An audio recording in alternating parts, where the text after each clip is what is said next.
जी हाँ दोस्तों, आखिर अकेले खेसारी नीतीश मोदी पर कैसे पड़ गए भारी? राहुल और तेजस्वी क्यों बजाने लगे ताली? स्वागत है आप सभी का। आप देख रहे हैं द राजनीति का विशेष सेगमेंट खबर और विश्लेषण। मैं हूं जब्बार खान। तो क्या बिहार चुनाव में मोदी और शाह, नीतीश, योगी समेत जो भी स्टार प्रचारक बिहार में जो कुछ कह रहे हैं और कर रहे हैं, उस पर बीजेपी ही के कुछ नेता पलीता लगा दे रहे हैं? आखिर खेसारी लाल यादव जो कि इंडिया गठबंधन के प्रत्याशी हैं, उन्होंने मोदी और शाह को जो चुनौती दी, नीतीश मोदी शाह पर भारी कैसे पड़ गए? आखिर दिल्ली की मुख्यमंत्री रेखा गुप्ता बिहार में जाकर के इंडिया गठबंधन की भाषा क्यों बोलने लगी? विस्तार से दोस्तों आप कुछ बताते हैं। दोस्तों, बिहार चुनाव में हर दल, विशेष तौर पर 20 साल तक राज करने वाला एनडीए क्या बोल रहा है, कैसे दावे कर रहा है, आप रोजाना सुनते हैं।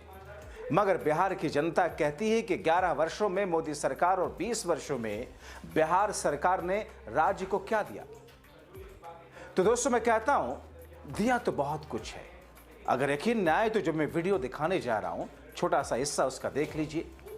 कैसे एक परिवार के घर पर, दरवाजे पर जाकर सैकड़ों गुंडों के साथ पहुंच करके धर्म सूचक शब्दों के साथ उस महिला को भद्दी भद्दी गालियां दी जा रही। यही तो अचीवमेंट है 11 वर्षों के राज का, केंद्र का। दोस्तों, वीडियो लंबा है, मगर हर 3 सेकंड पर ऐसे धर्म जाति सूचक शब्द हैं, गालियां हैं, जिसे सुनाया नहीं जा सकता। बीप लगाना हर जगह पड़ेगा। फिलहाल आप ये 10-20 सेकंड का वीडियो सुनिए और अंदाजा लगाइए। बातें कर रही थी ये उसकी माँ है। कोई ये कहती कि मैं गाय काट के खाऊंगी, केस मुकदमा सब देख लूंगी। मैं ना जाने खाने के गाय खाएंगे, गाय भी खाती होगी। इसकी माँ ये खड़ी घर दिखाएगा। घर की हालत सुनो, ये घर की हालत देख लो।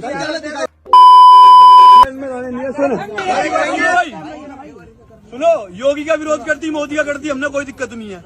जो तूने बोला कि गाय काट, शांत हो जा भाई, कि गाय काट के खाऊंगी, मुकदमा केस जेल।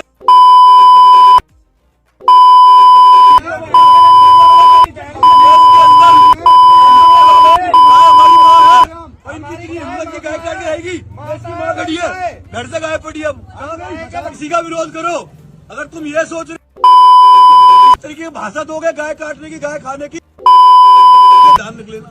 जब तक तभी कोई बात आएगी तो, और जब आ जाए ना उसे मुझे बता दी उसे किस तरह बाप आ रहे थे। ऐसे में दोस्तों आप खुद तय कीजिए हालात क्या हैं। अब राहुल तेजस्वी की उस सिपाही की खबर की तरफ आते हैं जो पहली बार चुनावी मैदान में है, मगर मनोज तिवारी की तरह रिमोट से लहंगा उठाने की बात नहीं करता। समोसे की कीमत कम करने के लिए संसद में रवि किशन की तरह अटपटे सवाल नहीं उठाता। रवि, मनोज निरहुआ को तो छोड़िए, नीतीश और मोदी को ऐसा चैलेंज किया कि सबके सब ताकते रह गए, देखते रह गए। हमें आज खेसारी लाल यादव मुंबई क्यों गया? अगर बताइए, मैं 15 साल से मुंबई में हूं, आज मैं अपने मां बाप से दूर क्यों हुआ? उसका कारण सिर्फ एनडीए सरकार है। अगर एनडीए सरकार कलाकारों के लिए व्यवस्था की होती तो शायद खेसारी लाल यादव मंगरू यादव से, मधुद्रा देवी से दूर नहीं गया होता। मेरे पास पैसे हैं, मैं अपने बच्चों का भविष्य तय कर सकता हूं, लेकिन आप अपने बच्चों के भविष्य एक सरकार से तय कराना चाहते हैं, तो इस बार हम बिहार बदलेंगे, वो सरकार बदलेंगे, अब व्यापार बदलेंगे और इतिहास बनाना है। मैं जानता हूं कि लोग कहते हैं कि खेसारी ने बहुत गंदा गाना गाया। अरे भाई, मेरे से ये बता दो कि ठीक है मैंने गाया, आप आसाराम बाबू के चेला हो? माने एक आदमी अगर राजद में आ गया तो वो गंदा हो गया, और 4-4 गंदा उधर जाके साफ हो गए। वो दिन भर गंगा जल में डुबकी मारते हैं। विषय वो नहीं है। मेरे गाने के वजह से शिक्षा का व्यवस्था खराब हुआ है, मेरे गाने के वजह से रोजगारी बेरोजगारी में बदली है, मेरे गाने के वजह से अस्पताल नहीं बन रहा है, मेरे गाने की वजह से लोग अपने गांव को छोड़ के परदेश जा रहे हैं। तो फिर इसमें गाना कहाँ गया भाई? वो संगीत का विषय है, और लोग वोट देके मुझे नेता नहीं बनाए हैं, आपको बनाए हैं। मेरा गाना लोग सुनता है तो मैं बस हम सब भाई इस बार बिहार बदलेगा ना। अरे पगले थोड़ा सा हल्ला करके बताओ, आई लव यू। और मैं भैया से, आप कुर्सी पे बैठ गए हैं और हम लोग भैया को राजा बनाएंगे ना। जाहिर है, बिल्कुल सही कहा तेजस्वी और राहुल के सिपाही ने, क्योंकि बिहार के युवाओं की ही बात करें तो एग्जाम होने से पहले पेपर लीक, जनता का विकास होने से पहले नेताओं उनके रिश्तेदारों का विकास तो हो जाता है, मगर जनता तो उसकी खुरचन तक नहीं पाती। तभी तो राहुल कहते हैं कि जितने भी पढ़ाई कर ले, मगर मोदी राज और नीतीश राज में, डबल इंजन वाले राज में पेपर लीक कैसे हो रहे हैं, सुनिए। बिना पैसे यहां पे शिक्षा नहीं मिल सकती, मगर जितनी भी पढ़ाई वो कर ले, अंत में पेपर लीक होता है। होता ही नहीं होता है। अंत में चुने हुए लोगों को एग्जाम से 1-2 दिन पहले एग्जाम का पेपर मिल जाता है।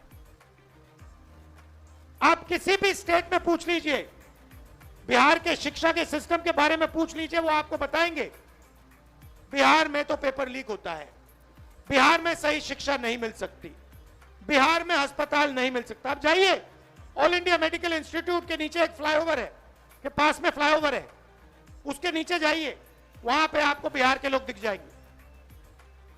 रात में ठंड में वहां पे वो सोते हैं। मैं गया, मैंने पूछा यहां क्यों हो, कहते बिहार में इलाज नहीं हो सकता।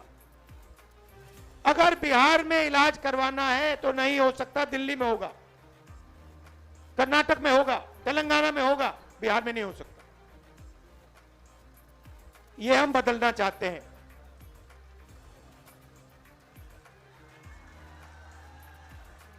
हम चाहते हैं कि बिहार का युवा, जैसे आपने और इसलिए आने वाले दिनों में बिहार में बदलाव होते ही तेजस्वी ने मास्टर प्लान जो बनाया, उसे शाह के चेले चापड़ों के होश कैसे उड़ते दिखाई दे रहे हैं, क्योंकि वो खुद जो ऐलान कर रहे हैं कि सजा ऐसी मिलेगी 7 जन्मों तक याद करेंगे। वो कहते हैं कि अधिकारी अमित शाह के साथ मिलकर के गड़बड़ियां करने की कोशिश जो करेंगे, उनको ऐसी कड़ी सजा होगी सोच भी नहीं सकते। अमित शाह के चेलों, चमचों, बेईमानों के बाप भी दिमाग में मत लाना। जाहिर तौर पर यह स्थिति दोस्तों, अब खेसारी लाल यादव जो कि इंडिया गठबंधन के प्रत्याशी हैं, उनकी भाषण, उनकी बातें, उनका अंदाज, आपने भोजपुरी एक्टर जितने भी देखे होंगे, चाहे उसमें मनोज तिवारी हो, चाहे उसमें रवि किशन हो, चाहे उसमें निरहुआ हो, आपको ऐसी झलक किसी भी नेता में नहीं मिली होगी। और इसीलिए दोस्तों, अब बिहार को आश्वासन राहुल की तरफ से दिया जा रहा है कि 14 नवंबर को बिहार में इंडिया गठबंधन की जो सरकार होगी, उसकी रूपरेखा सुन लीजिए अभी से। महागठबंधन की सरकार जो बनेगी, ये आप अच्छी तरह सुनिए, ये हर जात की, हर धर्म की सरकार होगी। इसमें हर जात के लिए, हर धर्म के लिए जगह होगी और इज्जत होगी। चाहे ईबीसी हो, पिछड़ा वर्ग हो, दलित हो, महादलित हो, माइनॉरिटी हो, गरीब जनरल कास्ट के लोग हो, ये सबकी सरकार बनेगी। और इसका काम बिहार को एक बार फिर विकास की पटरी पर लाने का होगा। हमने अति पिछड़ों के लिए, ईबीसी वर्ग के लिए हमने स्पेशल मैनिफेस्टो बनाया है। हमारी गारंटी है, उसे हम पूरा करके लागू करके दिखाएंगे। तो फिर एक ऐसी स्थिति दोस्तों, जिसमें करो या मरो दोनों तरफ है, चाहे वो इंडिया गठबंधन हो या फिर एनडीए गठबंधन। जाहिर तौर पर दोनों के लिए नाक का सवाल बना हुआ है बिहार, क्योंकि इसी से जुड़ी हुई है उनकी राजनीतिक लाइन, जो कि आने वाले दिनों में देश की दशा और दिशा को तय करेगी। अब ऐसी स्थिति में नतीजे तो 14 नवंबर को आएंगे, मगर आपके दिमाग में क्या चल रहा है, आप किस करवट इस सियासी वोट को बैठते हुए देखना चाहते हैं, जरूर लिखें बेबाक अंदाज में। बहुत शुक्रिया।